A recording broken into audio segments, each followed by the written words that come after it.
It's all about the fundamentals of accounting and bookkeeping for Filipino entrepreneurs. If may I ask, sino po from the participants has an accounting background? Wala. So, bakit na lang? Medyo nakinig ako tayo. Kasi po, our class is all about the basic bookkeeping. So it is intended for business owner without non-accounting graduates. Ano po? Pero for hindi lang po natin sinasabi na hindi na po welcome ang may accounting background. Actually, welcome din po sila. Kaso lang po ay, ito po ay talaga po para sa mga non-accounting business owner. Okay? So, we have divided the first module into two subtopics. So, we have the 1.1 business types, forms, and their requirements, in which I will be discussing this morning. And later in the afternoon, we have the introduction to bookkeeping. So, bakit mo kailangan natin pag-usapan ng business types, forms, and their requirements? Kasi fundamentals po natin ito. Ano po? Okay. So, just to give you an overview of what we'll be talking about this morning, bookkeeping is the foundation of a financially healthy business. Marami po dito, nung tinanong po ni Sir Ortiz kanina ay mga micro and small businesses. Ano po? So, alam po natin ang hirap at pagod ng pag-manage po ng ating negosyo. Tama po ba? So, yung ating pong effort, long hours, no? And at the end of the day, ang tanong po natin, kumikita ba tayo? Okay? So, accounting is the language of business. No? Bookkeeping is its foundation. Okay? So, in this class, or in this particular module, it introduces Filipino entrepreneurs to a simple and essential bookkeeping practices without technical jargon. Kasi pag narinig po natin ang bookkeeping, parang pumapasok po sa atin as business owner ay mahirap ito. Pero hindi po, napakasimple lamang po. Ano po? So, whether you own a sari-sari store or any small or micro-small businesses, online shop, food store, or service business, this course is designed to help you keep your finances in order and make better business decisions. Okay? So, ang accounting po or bookkeeping is not about the complicated math. Ano po? Ang accounting po, basta may calculator ka, alam mo yung mga expenses, alam mo po yung income, identify po natin, kaya-kaya po natin gawin. It's just that we don't have that confidence. Kasi po nga, ilalagay po natin, wala naman akong accounting account.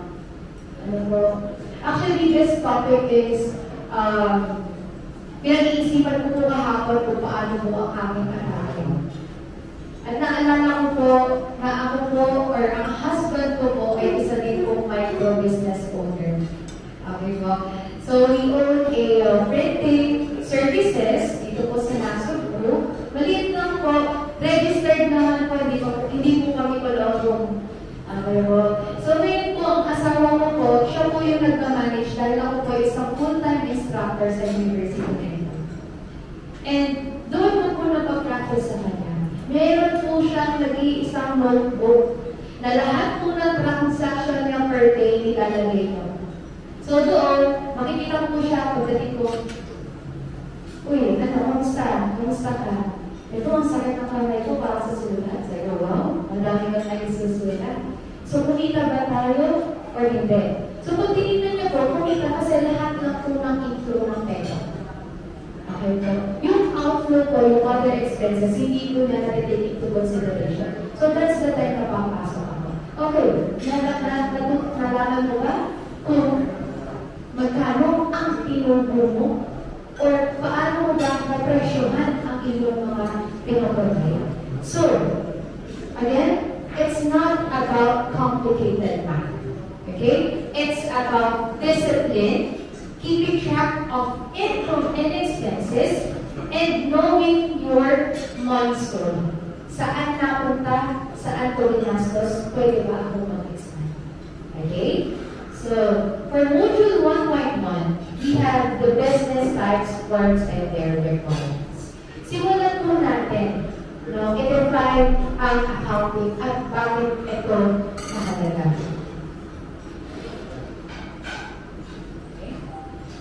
Accounting is simply the process of identifying, recording, and communicating business transactions. Hinayay po natin dyan, nakakaitaling identifying, recording, communicating. Tatlo lang po ito tatandaan natin. Una, kailangan muna natin kilalanin kung ano po yung nangyayari sa negosyo natin. Alin po yung mga may kinalaman sa pera or may financial effect sa ating negosyo. Okay? Bumili po tayo ng supply. May epekto po ba or wala sa ating negosyo? Meron po o wala? Meron. Meron pong dumating na inyong kaibigan sa inyong negosyo at nakipagkwentuhan at nagkape. Nagkape na po kayo. Ayun po kayo may kinalaman sa negosyo o wala? Meron. Kung tayo po ay isa coffee shop. Pero kung tayo po ay nasa service, salon, or whatsoever po, hindi po siya kasama as business transaction dahil ito po ay personal expenses. Okay? Tatandaan po natin una, we identify the business transaction that has a financial effect in our business. Maliwanag po. Okay? Second, recording. Now that we have identified, ano yung mga transactions, business transactions natin, i-record din po natin siya. Ilalagay po natin siya sa books. So, I believe that all businesses here are also BIR registered. Meron po silang binibigay na mga libro and receipts. Ayun po ay hindi po kailangang mabulog sa cabinet. Doon po natin siya nire-record. But ito po yung introduction lang po, wala pa po tayo po. Para alam lang po natin kung gaano mahalaga. So itong tinatawag natin ng mga libro at yung mga transaction na nilalagay natin is bookkeeping. Okay? Dito pumapasok yung journal, yung ledger book, at isinusulat mo lahat ng pasok at labas ng pera para may record ka. Okay? And lastly, communicating business transaction. At the end, ang kailangan nyo pong malaman ay ano yung financial performance based on the financial information na meron ng tayo. Kaya gumagawa po ng mga financial statements. On the latter part of this course po ay matututunan din ninyo ng balance sheets is parang klaro po sa inyo kung kumita ba o nalulugi tayo negosyo ninyo. Meron po akong nakita sa social media. Meron daw po doon dalawang halos parehas na negosyo. Okay. So may rivalry agad.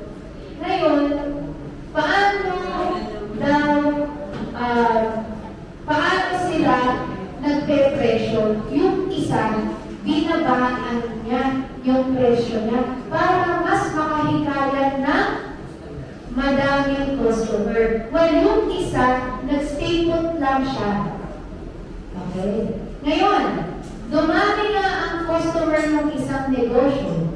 But at the end of the day, after 6 months nagsara. At yung isa, went standard pa. Bakit? lots of quantity, but the deeper may deeper understanding po, maaaring sila po ay nalogay. Ibig sabihin, hindi po dahil marami kang customer ay kumikita ka. Okay? At malalaman po natin yan if we use accounting in our business. Kaya napakahalaga po. Okay po? Yes, right? So, it helps business owners like you answer key question like, may sapat ba akong pondo para mag-expand?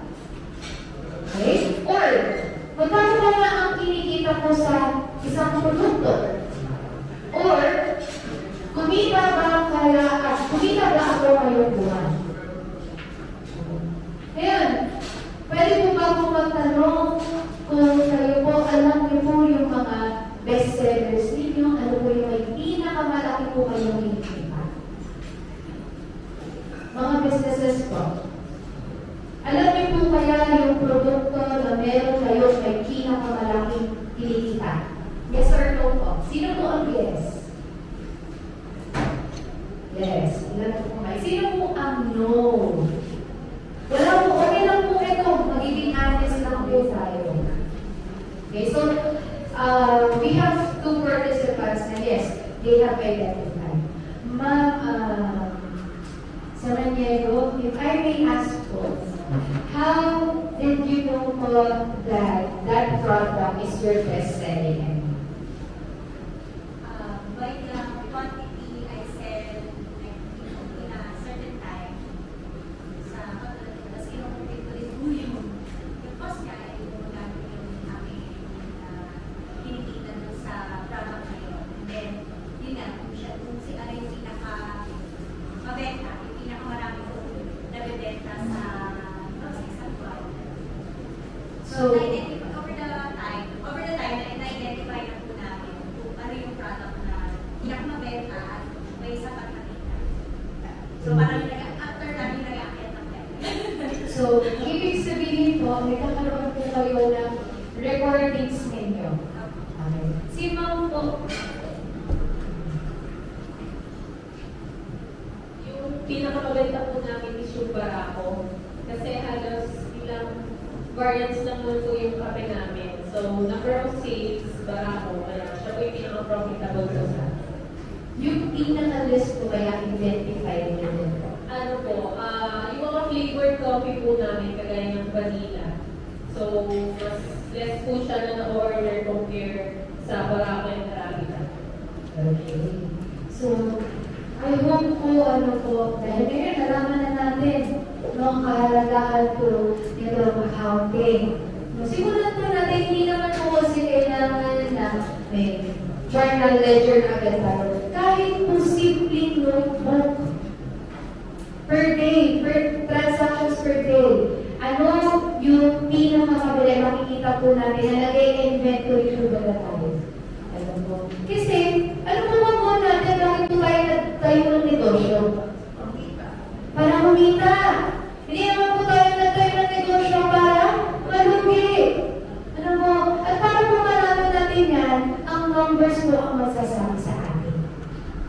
Okay? So, in short, accounting is equal sa kwento ng negosyo sa pamamagitan ng numbers. Okay po? In simple words, kung hindi mo alam kung saan galing at saan napunta ang pera mo, malamang hindi mo rin alam kung kumitahan. You will go back to basic. Again, ayan po ang importance po ng accounting. Now, let's have some real-life application. Considering that tayo po ay nagrarun ng sari-sari store. You are already doing a simple accounting. First, by tracking sales of goods or, sa madaling sabi, recording of income. Okay. So we just have to write it down sa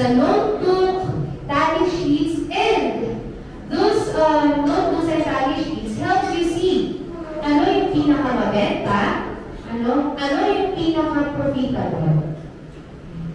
Kunyari po, no? Sari-sari store na po tayo, nagbenta po tayo ng Coke. Ang Coke po ay 10 piso per bottle. At ang isa pong instant coffee, sabihin po natin ng stick ay dos. Ano po?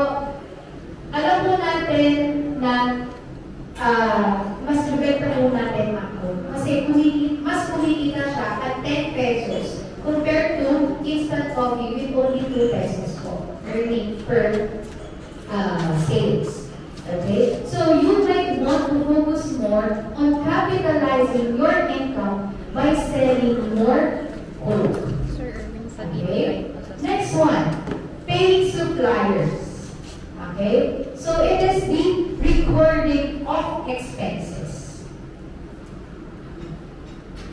Kunyari po tayo ay gumastos ng 5,000 po sa stocks. Lagi mo ganun yung raw materials po yung madaling tandaan. O gumastos ako ng 5,000, tapos tuwang-tuwa tayo kasi nakita natin na after mabenta or masulot yung 5,000 worth of supply, 6,000 yung kinita. Automatic meron po tayo 1,000 na profit. Supposedly. Okay? Nakalimutan po natin i-record ano ba yung other expenses na nagpo-contribute po sa pagbebenta po ng product na yun or pagsisili po ng service na yun. Ano po? So, sabihin natin na ang electricity bill po natin or transportation po natin ay nagkakahalaga na po ng 1,200.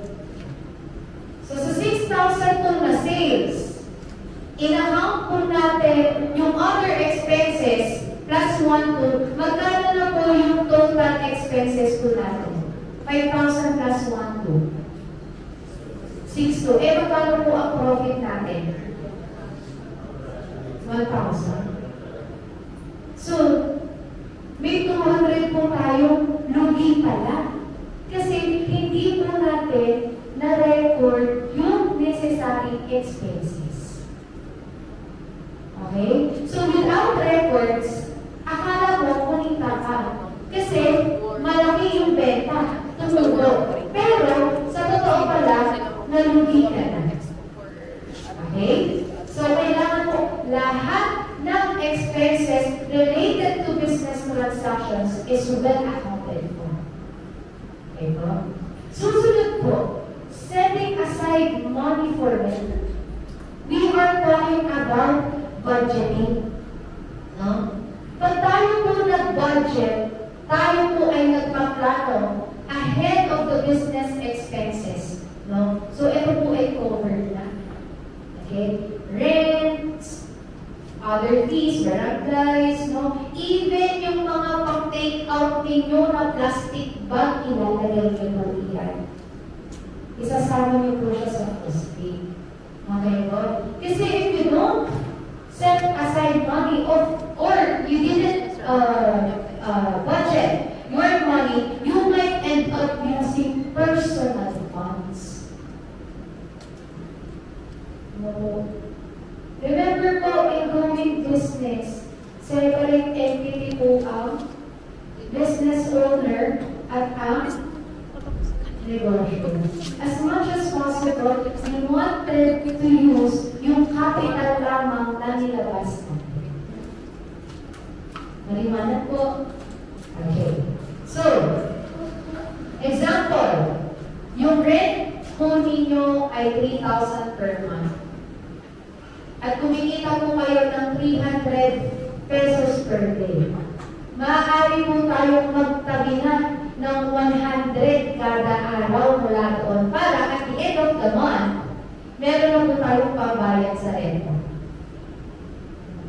Or yung iba po, ang ginagawa, kino-consolidate po yung buong bumana na nakita at doon lang po nila ibabawas. So, depende po yun sa inyo as owners. So, you really have to plan on how you manage yung mga sa mga pera dumadating sa inyo. So, budgeting. Okay po? So, ayan.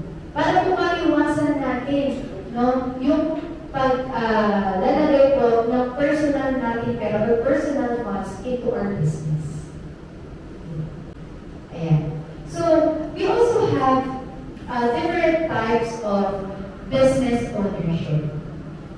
Okay. Aware po ba dito? We have three. Ano po?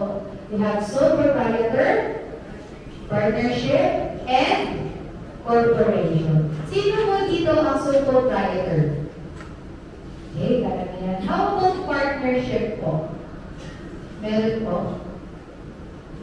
Sole at partnership po. Okay. O, sino po dito ang corporation? So, wala po. Ano? Dahil large na po yun.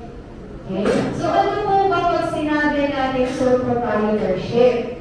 Ibig sabihin po, iisa lamang po ang may-ari. Okay? Kung ikaw po ay nag-iisa, madali po sa inyo magsimula and you have the full control of your business. That is the pros. For the cons, you have, dahil nag-iisa ka, ikaw lang din ang may full liability. And of course, you have limited capital. Example po natin dito, ang balinderya ni Aling May na nag-iisa siya. So lahat ng gusto niyang ibenta, anong ulam ang gusto niya, paano niya pinapresahan, siya lahat yun. Okay? So again, sole proprietorship is easy to start. You are in full control, but full of liability. Next, we have the partnership. So, ang partnership po is two or more people. Okay? So, pros, you have shared skills and resources. Shared skills, pwede siya ang magbabantay, ikaw yung magkakapital. Resources. Ano po? So, hindi na lang po mag-isa kayo nag-handle ng negosyo. Cons po, shared profits. Kung hindi po naging malinaw sa pag-uusap ninyo or sa articles of partnership ang hatian, ay talaga pong magkakaroon ng conflict. At ang partnership po, nire-register din po yan sa SEC. And it is very important na black and white po yung agreement between partners. Why? Contract is meeting of minds. Ibig sabihin, both or all the partners agree, no? Kung ano po yung hatian, paano po yung operation, hanggang saan po ang liability ng mga partners. So, example po natin dyan, J&E Car Wash. So, pangalan pa lang, dalawa na. Ano po? So, again, partnership, shared skill resources, and also shared profits and conflicts. And lastly, we have the corporation. So, we have separate legal, no? And pros, limited liability, and more on the capital side. Pero, ang corporation po ay kung ang malaki na po kung pwedeng maging capital, no? Ay mas complicated po ang setup niya. Okay? So, katulad po ng JFC or Jollibee Food Corporation, napakalaking kumpanya po. Ano po? So, they have limited liability, they have more access to capital, kaya nga po siya kayang mag-expand. Nagawin niya sino po? Red Ribbon, Greenwich, Fresh Baker, Mang Inasal, and the likes. Kasi nga po, ay malaki po yung access niya sa capital. But then again, having a corporation is complicated and complex. Maliwanag po. Ngayon po, alam ba po natin kung saan po nagpo-fall? Okay, yung ating pong negosyo, mostly a sole proprietor. So you have all the control, no? In terms of liability, you have the sole liability on your business. Okay? Ayan po. Also, we have 3 types of business activity. So Filipino entrepreneurs operate a wide range of businesses and each has its own accounting needs. Sana po ay nabuhay po ng kaunti ang ating dugo at katawan. Okay. Muli po ako si Miss Darizal Joy Borja at ako po yung makakasama niyo for this afternoon. Ang magiging topic po natin ay ito po, napakadali. Module 1.2 po natin, Introduction to Bookkeeping. Kanina po umaga, nabigyan na po tayo ni Ma'am Arian ng background. Ano po yung bookkeeping, ano po yung mga dapat po natin gawin at hindi dapat, di ba? So, nag-expect din po sana ako na kahit pa paano ay may narating po sa ating memorya. So, tatanungin ko po sana kayo, base po sa discussion kanina, bakit po kaya mahalaga ang bookkeeping? Na-define na po natin, na-i-discuss na po ano po yung bookkeeping. So, sa tingin nyo, mahalaga po ba siya? Bakit po? Sa natutunan po natin this morning, bakit po kaya mahalaga ang bookkeeping? Si Sir nakangiti siya, parang gusto nang tawagin ko siya. Yes, sir! Para alam mo po kung Ayan. Pinaka-importante syempre, di ba, sir? Makikita po natin kung tayo po ay kumikita. Bukod po sa nasabi ni sir, meron pa po kayo. Yun na po ba yung mahalaga? Pera. Parang sa akin po. Ano po kaya ang kahalagahan po ng bookkeeping? May maidadagdag pa po ba tayo? Yes, ma'am. May pababalikan tayo. May monitoring tayo. To that makikita kung gumagawa yung mga natin, kung ano kung monitor natin. So, pagka nakita natin na hindi siya okay, yun tayo pwede natin siya pagkawas nakita natin na nag-i-improve naman siya. Lalakad si Ma'am, susundan mo. Kasi kanina si Ma'am nandito lang. Ito na, sundan mo na. Ayan. Napakaganda po ng sinabi ni Ma'am. Para po raw, meron po tayong records. Diba? May babalikan po. Kita po natin kung saan po tayo papunta. Diba? Yun po yung una natin din po pag-uusapan. Ano po, sa introduction to bookkeeping. Ayan. Ano po, alam niyo po ba na ang negosyo po kapag wala pong bookkeeping, para po tayo nagdadrive ng kotse na walang side mirror. Diba? So, hindi po natin alam kung tayo po ba ay ligtas pa, tayo ba ay mababangga na ng nasa likod natin na sasakyan, or kung safe pa po ba na ipagpatuloy po ang pagmamaneho natin. Diba? Kung wala po tayong records, bookkeeping nga po, wala po tayong tala, parang hindi po tayo aware na butas na pala ang bulsa natin. Diba? Lumalakad po tayo, nag-ooperate ang business, pero hindi po natin namamalayan na tayo po ay nawawalan na pala. Diba? Yun po yung isa sa kahalagahan ng bookkeeping. Na po, ang bookkeeping, or ang business po na walang bookkeeping ay parang pagmamaneho po ng sasakyan na walang side mirror. Ano pa po? Ayan. CCTV, di ba? Ang bookkeeping po, ang CCTV ng ating negosyo. Diba? Dito po natin makikita kung saan po napupunta ang pera natin, saan po napupunta yung lumalabas na pera, diba? Kung totoo nga po ba na may pumapasok na kita, diba? Nakikita po natin dito kung may profit po or wala pa. Drawing na lang ako, nag-i-illusion na lang tayo kasi may pumapasok naman na pera, so feeling natin may kita, diba? Pero hindi po kasi sapat na may pumapasok lamang na pera. Sa discussion po kanina umaga, diba? Kailangan po natin i-consider lahat po ng transaction. Kabilang na po yung mga expenses natin, diba? Ibabawas po yun sa kita. At doon po natin nalalaman kung may profit na po ba. Siyempre, huwag makalimutan si BIR. Right? Kailangan po natin ng bookkeeping. Isa sa dahilan ay si BIR. Diba?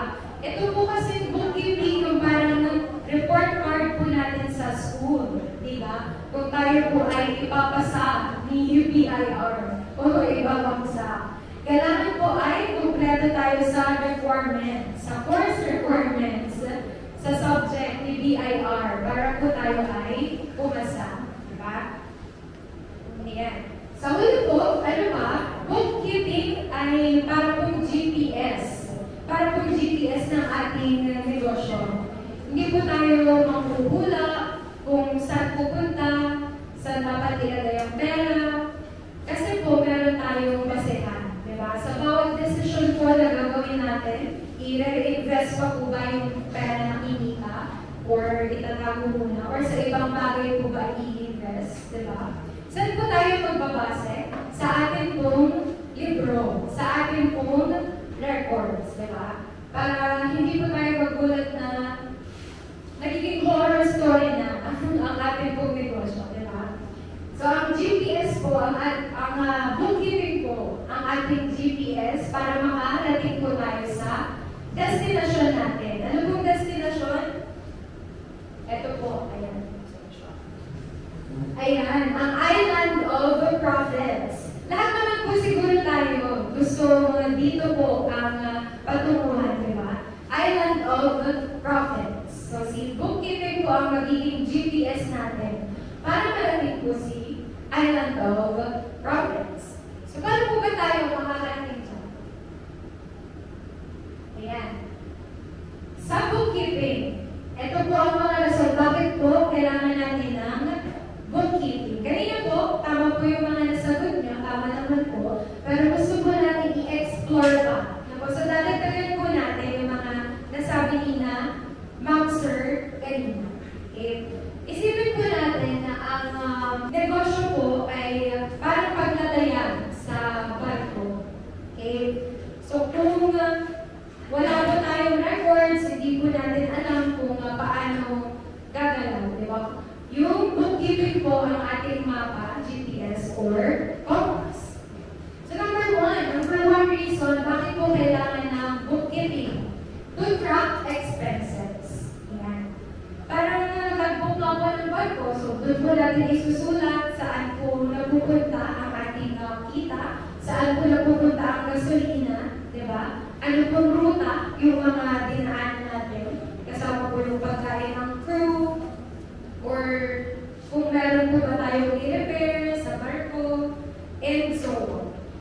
Hindi po kasi natin makikita yan kung wala pong bookkeeping. Kung magugulat na lang tayo, palubog na ang barko.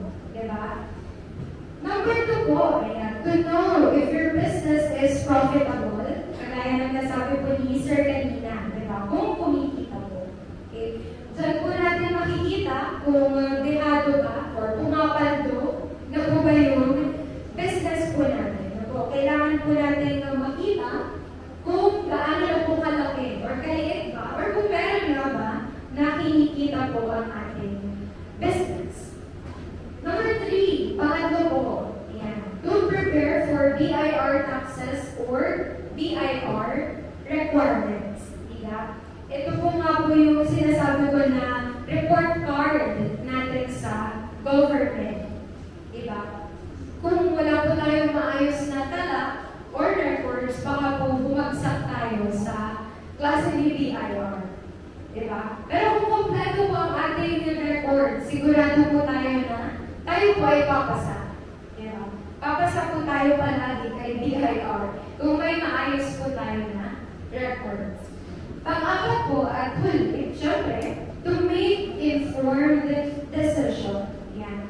So, sabi nga po natin si bookkeeping ang compass po ng ating business. So, sa dami po ng pwedeng puntahan ng isang barko, diba? Sa dami po ng business na pwede natin i-explore at puntahan, mag-e-expand po ba tayo? Tayo po ba ay magdadagdag pa ng produkto? Or magbabawas po ba tayo ng gastos? Hindi po tayo manghuhula kung meron po tayong records. Di po ba?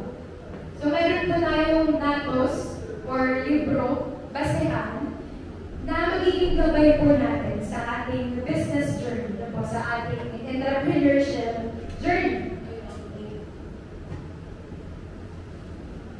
Ayan. So, sundan lang po natin itong mga nabanggit po at i-absorb po natin. Sigurado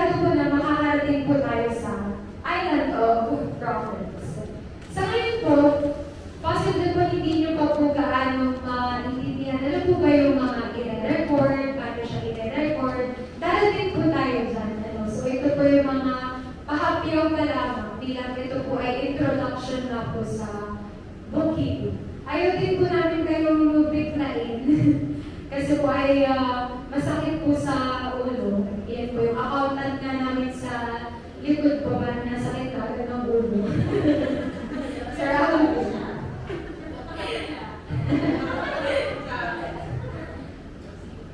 Ayan, okay. Bakit kailangan mag-record araw-araw? Nag-record po ba tayo araw-araw? Meron po ba tayong records ng transaction po natin? Ng lahat ng nangyayari sa business? Parang napapangiti po yung ilan. Parang wala. Meron po ba? Nagre-record po ba tayo ng business transaction? Hindi po. Kaya nag-iigilan sila. Sige po. Okay. So bakit po kailangan na may record po tayo araw-araw? Una po sa lahat, may ebidensya sa galaw ng pera. Ano po? Sabi nga ni Ma'am kanina, meron po tayong babalikan. Saan ba napunta yung 10,000 pesos, for example, na dinagdag po sa kapital? Diba?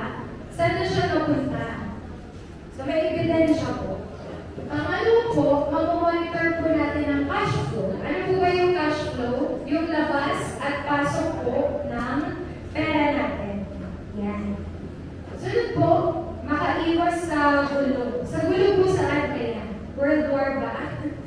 Makaiwas po sa gulo sa suppliers natin. Diba? Meron po tayong records kung hindi po maayos ang record system nila, may backup po tayo na record ng ating transaction, di ba? Kasama na rin po records po para sa mga employees natin, di ba? At napaka-importante nga po records para kay BIR. Okay?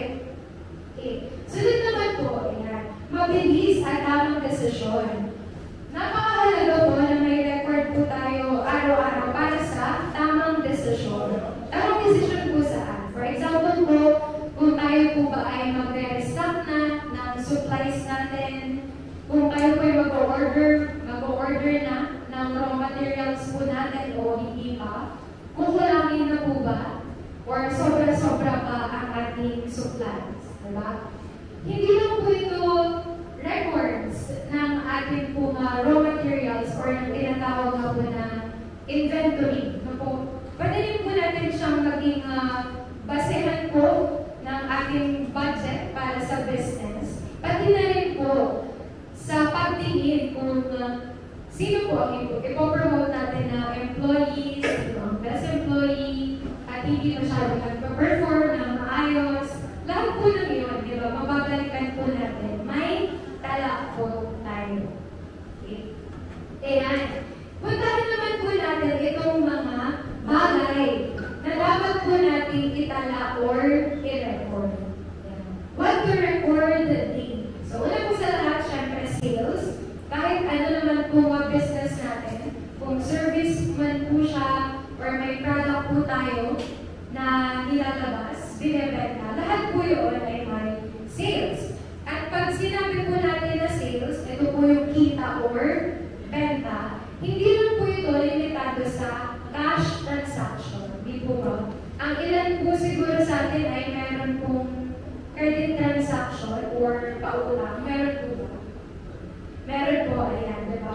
So pag sinabi po natin sales, kasama po dyan, yung mga kinita po natin on cash or on credit. Yung on credit po, ang tawag nga po doon ay accounts receivables, di ba? Sa accounting po. So, utang ni customer, kita po natin, pero hindi pa po natin na per-earn.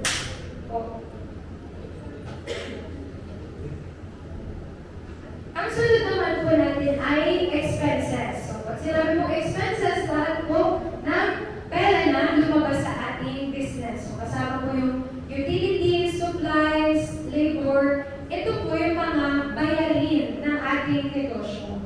Ng negosyo po ha, hindi ko po sigurado kung kayo po ay familiar sa separate entity concept. Pero meron po tayong tinatawag na separate entity concept. Ang sabi po doon ay hiwalay po ang entity ng business at ni business owner. So, So kung atin pong pag-iisipan, magkaiba pala dapat ang wallet ni business at ni business owner. Kung tayo po ay gumastos para po sa personal nating pangangailangan, yun po dapat ay hindi sinasama as expense po ng business. Isa po yun sa pinaka-common na mistakes po ng mga business owner. Mamaya po, atin pag-uusapan yun. No po. Pero pag sinabi pong expenses, yan po, ito po ay limitado sa expenses lamang po ni business. Ano po? Ang sunod naman po natin ay inventory purchases. Yan. Common po ito lalo na po sa may mga produkto po na ino-offer. Ano po? Ito po yung pagkuha po natin ng panibagong stocks or raw materials. So mahalaga po na i-record po natin lahat po ng inventory purchases kahit na gano'n po siya kaliit. Ano po? Bakit po? Bakit po kailangan i-record po ang inventory purchases? May ilan po sa mga inventory natin na kailangan po i-dispose agad, magbubulong po agad. So dapat po yun ang una natin na kino-consume or inagamit. Paano po natin nalalaman kung kailan po ang expiration na or kung siya po ay dapat nang gamitin at i-dispose kung wala po tayong records? Di po ba? So mahalaga po na pati po yun ay nire-record po natin. Ang huli po natin, syempre, ay collections and payments. So collections po and payments, yan po ay kadugtong nung sales natin. Sales on cash and on credit. So kung meron po tayong pautang, receivables na po, syempre magkakaroon po tayo ng collections. Yung nakolekta po natin mula sa customer, bayad po nila sa kanilang utang. Kapag po sila ay nagbabayad, syempre yan po ay madadagdag sa cash po natin. Mababawasan na po yung tinatawag natin accounts receivables at madadagdagan naman po yung tinatawag po natin na cash.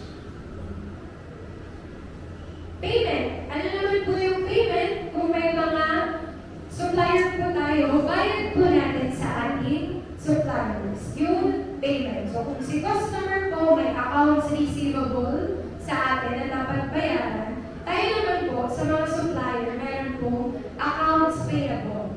Si business owner po, siya rin ay, or si business po ay may mga pagkakataon po na umuutang din sa iba, sa supplier na po. So kung yun naman po ay utang ni business sa iba pang business, yun po ay accounts payable, yan naman din. Okay.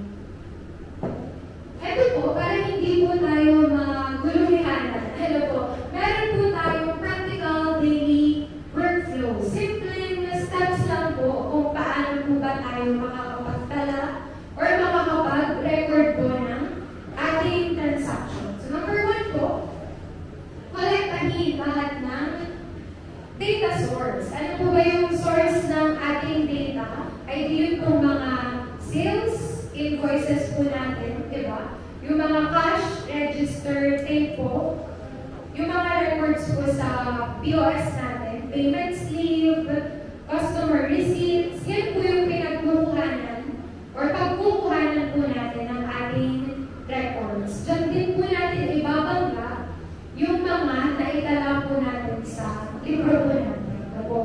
So kailangan pong sinupin at kolektahin natin yung source po, pagmumulan po ng ating records. Okay? So pangalawa po, i-record agad sa daily sheet, ayan, or POS. Ito po yung nakakaligtaan ng ilan. Iba po ay paramihin muna ang transaction bago i-record hanggang sa hindi na po na i-record. Ay, isa naman yan, isang customer pa lang. Diba? Hanggang sa hindi na po na i-record. So, maganda pong habit na kung gaano man po maliit yung binayad ni customer, gaano man po maliit yung transaction, na i-record na po natin siya agad. Talaga pong consistency is the bookkeeping. Diba? Yan. So, i-record po kaagad sa ating daily sheet or sa POS. Pangatlo, ano naman po yung pangatlo? I-update ang inventory log. Kung meron po tayong mga supplies po, ano po, yan. Atin po, i-update siya palagi. Ano na po ba yung nakuha natin sa inventory? Ano na po yung nailabas? Ano po yung dinagdag, additional na binili po natin para mag-restock? Dapat po ay i-update agad ang inventory. Maganda pong practice yung simula sa umaga po, especially sa maliliit na business. So, kung nakatala na po lahat ng bilang ng produkto niyo, inagawa po kayo. And at the end of the day po, naman, bibilangin po muli na po, ganun po yung inventory. Okay. Pang-apat po, i-log out collections at payments. Ayan. So, pati po collections at payment ay ilalagay po natin. Yung pong reference numbers, resibo po, supplier, customer name, kailangan din po natin i-log po ang mga yun. Hindi po sapat na, may resibo naman, may pagtitignan naman po ba? Paano po kung mawala ang ating mga resibo? Diba? So, mahalaga pa rin po, bukod sa meron po mga resibo, ay mayroon po tayong log. May tala po tayo ng ating transactions. Number 5 po, i-reconcile ang cash. Ayan. Pag sinabi pong reconcile, so pag tatagpuin po natin, atin pong i-match kung tama po ba yung pera na nasa kaha at nasa records po natin. Ito po. So, i-record po natin, ilan po yung cash, gano'n po kalaki kung meron po tayong cash payments, no po. Atin po siyang itatala. Kung may difference po or may diferensya, may nawawala, may kulang, makikita po natin. So, kailangan po natin siyang i-investigahan at ito. Ayan. Number 6, file the papers. Ayan. Lagi po natin dapat itago ang lahat. Itago po ang resibo. Maganda pong practice yung may categories or may maayos po tayo na lagayan. Ano po? Para sa sales, expenses, purchases, sa payroll man po siya. Maganda po na may records po tayo. Ngayon, ang sunod niyo pong tanong siguro, paano po ba at saan po tayo makakapag-record? Yung ilan po sa inyo, siguro po ay may system na po para mag-record. Pwede niyo po bang i-share ano po yung way niyo po ng pag-record po ng inyong transactions po? Sa restaurant kasi namin, mayroon ng POS na tinatawag.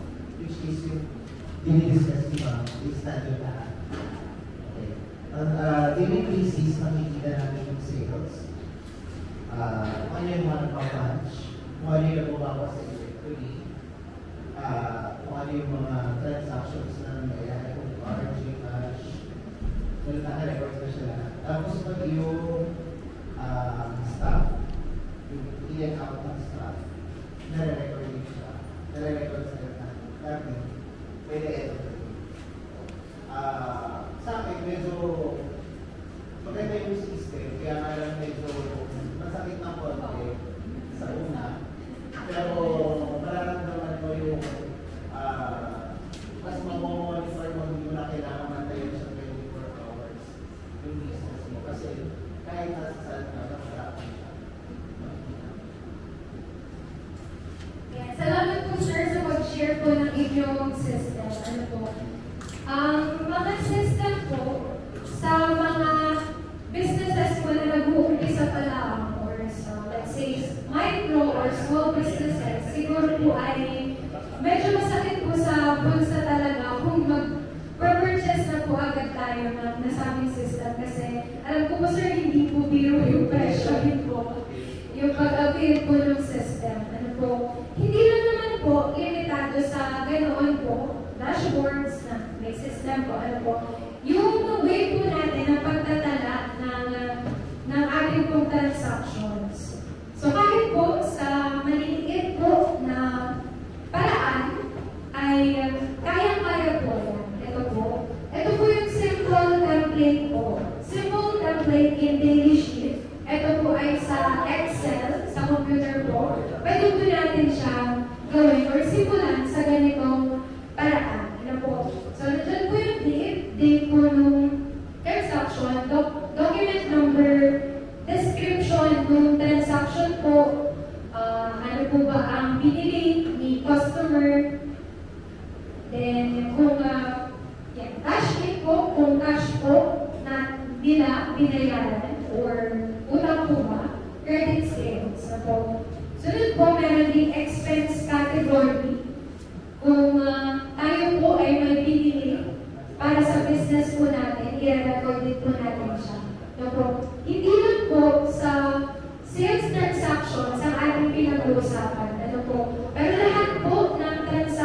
or ng nangyayari sa ating business, kailangan po ay nire-record. So, bukod po sa sales natin, yan nga po, expenses po ni business. No po, inventory purchase, collection, payment, and running cash balance. Yan po. Pwede po natin siyang isaayos sa column-column po sa Microsoft Excel. Ayan. Hindi lang naman po doon. Ito rin po yung ibang mga tools na pwede po natin gamitin. No po, kung tayo po ay hindi po techie or hindi pa po natin napagtutuunan ng mga oras na gumamit po ng computer, pag-aralan po yung mga system or i-computerize yung mga transactions po namin, pwede po tayo magsimula sa napakasimple po na notebook or manual ledgers. Okay. So, bukod po doon, kung mayroon na po tayong laptop or computer, ayan, unti-unti pwede po natin siyang ilagay isa rin sa Microsoft Excel or sa Google Sheet po. Sa mga business po na medyo marami pong transactions araw-araw, yan, typically po ang ginagamit na ay POS system or cash register. Ano po? Okay. May cons at may pros po ang bawat isa. So, hindi ko naman po sasabihin na pinakamaganda po talaga gamitin ang POS system or cash register. Kasi yun po ay possibly hindi po applicable sa iba, lalong-lalo na po sa mga nagsisimula talaan ng business. Hindi po ba? Hindi rin po natin masasabi na mas magandang notebook or manual ledgers kasi may disadvantage din po siya. Mas mataas po yung tendency na magkaroon ng human errors kapag re-record, kapag naman po notebook or manual ledgers. So kung ano po, yung sa tingin nyo na makakabuti sa business nyo ay yun po dapat yung atin pong ginagamit. Mayroon din po mga accounting apps na or mobile application po tayong nadadownload sa Google Play or sa Play Store po. Libre po yung mga yun. Pwede nyo rin pong i-explore. Ano po? Ayan. So ito po yung mga pwede natin gamitin para sa pagtatala po ng business transactions po natin. Ayan. Punta naman po tayo dito sa common mistakes. Common mistakes po and red flags ng mga businesses. Meron po ba diyang familiar sa inyo? Kaya una po ay hindi nagre-resibo. Ay, maliit lang naman. 20 pesos lang or 50 lang. Diba? Hindi na ni-record. Magkakaproblema po tayo dyan kung meron po tayo nalimutan resibuhan or ilag na po sa ating pong system. Maliit man po or malaki, lahat dapat po ay may resibo.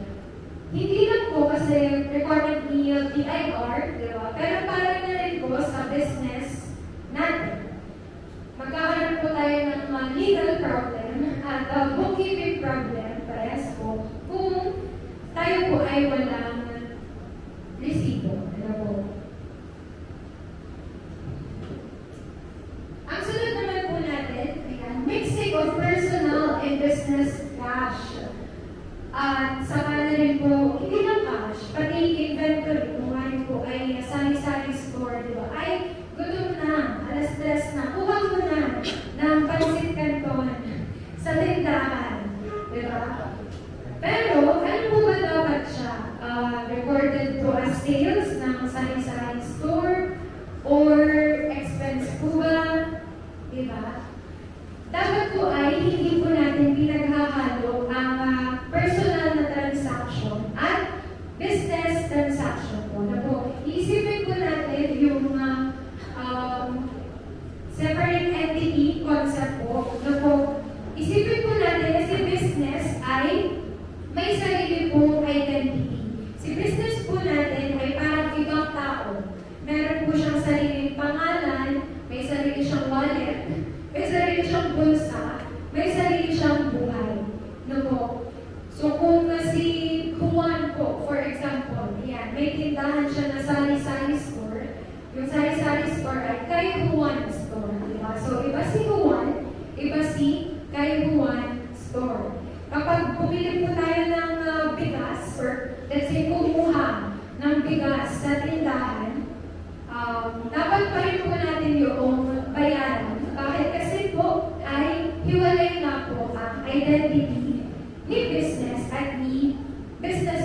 Naku, napaka-typical na problema po niya ng mga business owner. Lalo na po sa may mga inventory, na po, may mga raw materials na gamit para sa bahay. Ay, walang asukal. Kuha mo na sa kusina ng mga cafe. Diba? Eh, yun po ay recorded na as inventory ni cafe or ni, let's say, business po natin. Diba?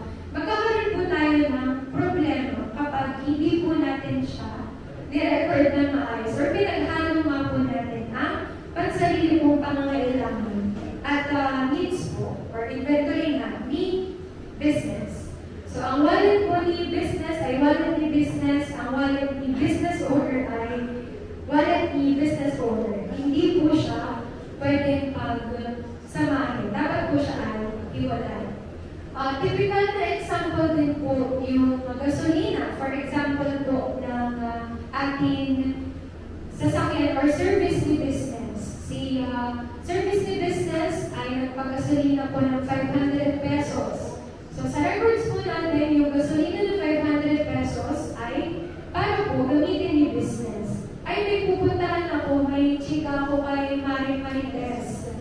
Gagamitin ko ang sasakyan for personal use, diba? So, tunay nga po ba na 500 pesos ang inastos nyo para sa gasolina for business consumption? Or baka po 400 pesos lang talaga? Kasi yung 400 pesos na gasolina ay ginamit po natin for personal agenda po natin, diba? So, titignan po natin yun. Napakahalaga po yun para maayos po, reliable, tama ang ating pong records. Hindi po pinaghahalo ang identity ni business at ni business owner. Ayan, sunod naman po natin ay hindi nire-reconcile ang cash drawer. Ayan. Yung iba po sa atin ay may cash register po. Ano po, hindi na po na mamatch kung tama po ba ang pera sa kaha at pera na nai-record sa system. Masyado po tayong nagiging kampante sa system, automated na lahat, ay hindi na po pala nakikinan na hindi po match ang pera sa kaha. Hindi mo nakikita na kumita na pala ni cashier. Naibili na pala ng Coke ang 20 pesos kanina alas 3. Diba? So, palagi po dapat nire-reconcile, minamatch po ang pera po sa kahaan, pera po na nire-record natin sa ating system. Yan. Ang sunod naman po natin ay late collections. Nagkakaproblema rin po si business kung ang mga customers po natin ay huli na magbayad. Sa mga nagpapaunang po ng kanilang service or products, di po ba? Alam ko po na may plano na agad kayo para po sa marireceive nyo na pera, di po ba? May paglalaanan na agad siya. Kaya napakalaking sakit po ng ulo kapag may mga customers or clients po tayo na hindi agad nakakapagbayad. Kaya napakahalaga po na na-identify din po natin or nasasala ng maayos yung mga customers. Hindi perfect. Ay, BFF ko naman to, sige na. Diba? Pautangin yan. Kailangan po ay na-check pa rin natin ang kakayahan nila, capacity, willingness to pay. No? Although may bagay nga po ang pinagsamahan, pero wala na pong magiging kwenta o pinagsamahan kung ang business po ay lubog na. Diba? Naalala ko po yung nakita ko online na picture. Siya po ay may sari-sari store. Napakalapit na pong tinda. Lahat lumalapit sa kanya kung pare, mare. Ang dami na pong tinda hanggang sa lumipas ang isang linggo, wala na pong laman ng kanyang cabinet ang display niya. Bakit? Lahat po ay napautang na. Ayan. Sobrang laki ng puso niya.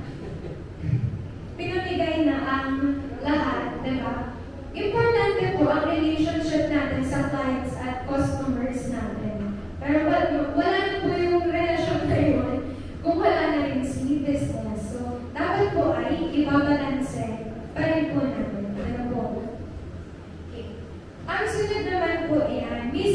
inventory. Nasabi na nga po natin kanina na dapat po ay hindi pinaghahalo ang personal na kailangan at ang business transactions. Ano po, nagkakaroon ng basic inventory kapag po kumukuha tayo sa ating stocks for personal use, typically. Saan ba napunta ang isang sakong bigas na yan? Naisahin na pala para po sa bahay. Ano po, ayun po pala ay para sa ating business. So, hindi po natin nakikita yung mga ganung bagay kapag pinaghahalo po natin ang personal at business transactions. So, yun po muli, paalala po ay wag paghaluin ang identity po ni business at identity ni business owner.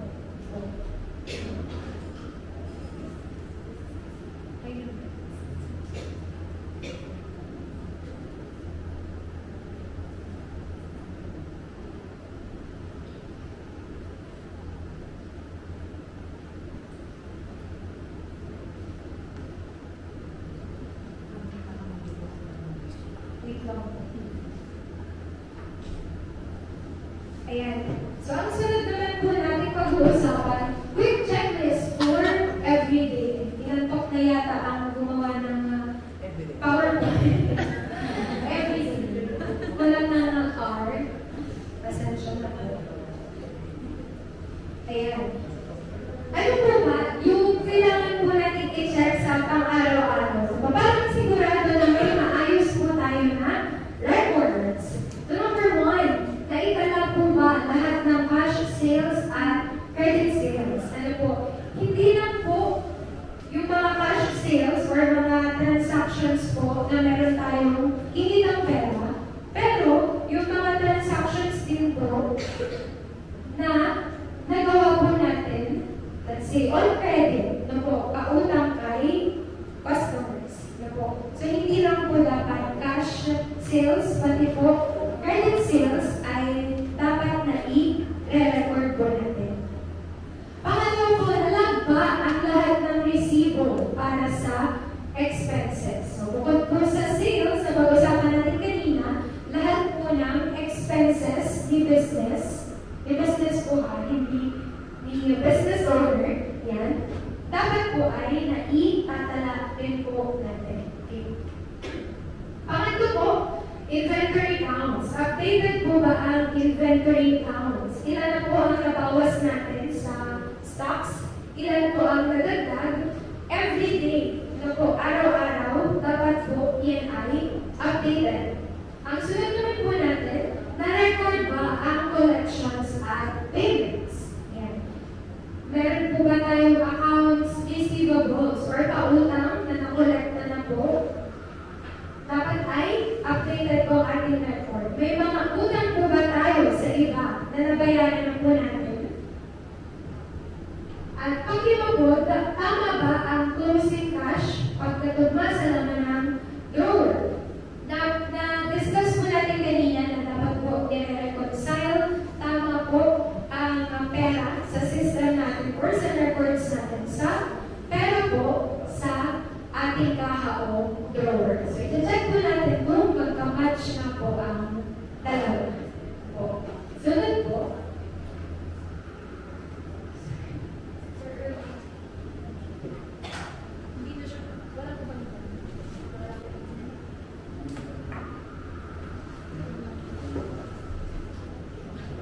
Ayan. So, kung susundin po natin yung mga munting paalala po or steps po sa pagre-record, hindi po tayo maliligaw, mababangga. Ang bookkeeping po ang ating GPS. Bakit may users ng accounting information? Sino po ba ang gagamit ng ating records? Ano po? Kaya, meron po tayong dalawang category. Hindi lang naman po si BIR ang gagamit ng ating records. Ano po? Meron po internal at external users. So, yung internal users, ito po yung mga tao sa loob ng ating business. Si owners, si managers, at si business partners. Ano po. At si external users naman po, si BIR, yung investors po, prospect of partners po natin in the future. Si banks, kung tayo po ay mag-a-apply po, pumunta sa London, diba? Kailangan po ay meron tayong proof ng ating business stability. Hindi po tayo papautangin, hindi sapat na maganda at gwapo lang para pautangin. Kailangan po ay may records po tayo. Ano po, may proof na tayo po ay kumikita at kaya natin bayaran si bangko kung tayo po ay uutang. Diba? Kaya isa po si bank sa ating external users. Sunod po, si suppliers. Si suppliers, hindi po natin palaging mababayaran or nababayaran in cash. May mga times po na on credit. So, hindi rin po tayo pautangin kung wala po tayong proof na tayo po ay kumikita. So, yung proof po na tayo ay kumikita ay magagaling po sa ating record sa bookkeeping na ating po gagawin. At government agencies na rin po bukod kay BIR, kung tayo po ay mag-rehistro at mag-comply po para maging legal ang ating business. Kailangan po ng proof transactions or records po ng ating business. So, dalawa po, isipin po natin yung mga internal users ay sila po yung mga tao sa kusina natin. Para po tayo po ay may restaurant. Pag nag-bookkeeping, para po tayo may restaurant. So, yung internal users, yun po yung mga gumagawa sa ating kusina. So, alam po nila kung ano po yung mga regalo, alam po nila alin ang gagamitin para ma-produce itong product na to. Sila po first hand, yung nakakaalam kung safe ba yung ulam na isa-serve, diba? Kung kumikita po ba ang business natin, tamang daan, pinupuntahan natin, si internal users po ang una nakakaalam mo kung may maayos po tayo na record system. Si external users naman po, parang sila po yung mga critic or mga clients, customers po natin. Sila po yung makakatikim, di ba? Na pinaprepare po natin na ulam. Sila po yung makakakita ng pinaprepare natin na records na system po natin para sa bookkeeping. So, sila po yung makapagsabi kung sapat na kulang ba ang requirements na binigay natin kay BIR. Tama po ba ang records, ang tinatala natin na transaction, sila po yung critic natin. So, BIR, other government agencies. Sila po yung external users. So, yan po. Meron po tayong internal at external users. Yan.